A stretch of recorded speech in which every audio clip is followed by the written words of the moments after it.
ఎందుకంటే బైబిల్లో ఇలా ఉంది, ଯେହେତୁ ବାଇବଲରେ ଏହି ପ୍ରକାର నా ଲେଖାଯାଇଛି జనులు జ్ఞానం లేక నశించిపోతున్నారు, ମୋ ଲୋକମାନେ ଜ୍ଞାନ ବିହୀନ ସେମାନେ ବିନଷ୍ଟ ହଉଛନ୍ତି, జ్ఞానం లేక చెర పట్టబడుతున్నారు. ଜ୍ଞାନ ନଥାଉଣୁ ସେମାନେ ବନ୍ଦୀ ହଉଛନ୍ତି. మీకు తెలుసా ଆପଣ ଜାଣିଛନ୍ତି କି పాము వంటి వివేకం అంటే ఏమిటి? ସର୍ପର ପରି ବିବେକ ମାନେ କଣ? పావురం వంటి నిష్కాపటం అంటే ଆଉ ఏమిటి? କପଟ ପରି ନିଷ୍କପଟ ମାନେ କଣ? భక్తి సాధన అంటే ఏమిటి? ଭକ୍ତିର ସାଧନ କରିବା ମାନେ କଣ?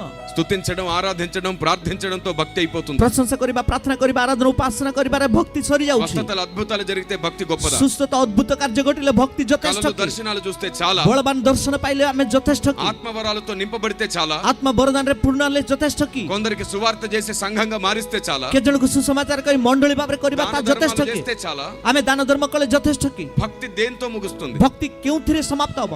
భక్తి సంపూర్ణం అవ్వాలంటే ఏం కావాలి? ଭକ୍ତିର ପରିପୂର୍ଣ୍ଣତା ପାଇଲେ କଣ କରିବାର ଅଛି? అందరూ భక్తి చేస్తున్నారు, ସମସ୍ତେ ଭକ୍ତି କରୁଛନ୍ତି, ముగింపులో గమ్యం ఏమిటో తెలియకుండా. କିନ୍ତୁ ସମାପ୍ତର ଲକ୍ଷ୍ୟ କଣ ବୁଝିପାରୁ? గురి గమ్యం లేని భక్తికి ఏంటి ఆధారం? ଲକ୍ଷ୍ୟ ଆଉ ସୀମା ନଥିବା ଭକ୍ତିର କେଉଁ ଭରସା ରହିଛି? చివరికి బుద్ధి లేని సంఘం అయిపోతావు కదా. ଶେଷକୁ ବୁଦ୍ଧି ନଥିବା କନ୍ୟା ସଦୃଶ ହେଇଯିବେ. పౌలు అన్నాడు, నేను గురి యొద్దకు పరిగెడతాను. ପାଉଲ କହନ୍ତି ମୁଁ ଲକ୍ଷ୍ୟ ସ୍ଥାନକୁ ଧାବମାନ କରୁଅଛି. ఏది నీ గురి? କାହିଁ ତମର ଲକ୍ଷ୍ୟ?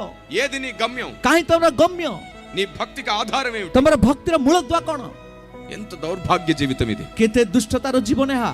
లోకంలో నుండి బయటికి వచ్చాం, ଜଗତରେ ଆମେ ବାହାରକୁ ଆସିଅଛୁ, చీకట్లోంచి బయటికి వచ్చాం, ଅନ୍ଧକାରରୁ ଆମେ ବାହାରକୁ ଆସିଅଛୁ, కానీ మనమే ఇంకా వెలుగు కాలేదు. କିନ୍ତୁ ଆମେ ଆଲୋକ ହେଇପାରୁନାହୁଁ. నువ్వు వెలుగులోనే ఉన్నావు, ତମେ ଆଲୋକରେ ଅଛ, వెలుగు కాలేదు. କିନ୍ତୁ ଆଲୋକ ନିଜେ ହେଇପାରୁନାହୁଁ. వెలుగులో ఉంటే లాభం ఏమిటి? ଆଲୋକରେ ଥିଲେ କଣ ଲାଭ? నా దేవుని ఉద్దేశం నువ్వే వెలుగు కావాలి, ମୋର ପରମେଶ୍ୱରଙ୍କ ଯୋଜନା ତମେ ନିଜେ ହିଁ ଆଲୋକ, నీవే వెలుగు కావాలి. ଆପଣ ହିଁ ଆଲୋକ ହବାର ଅଛି.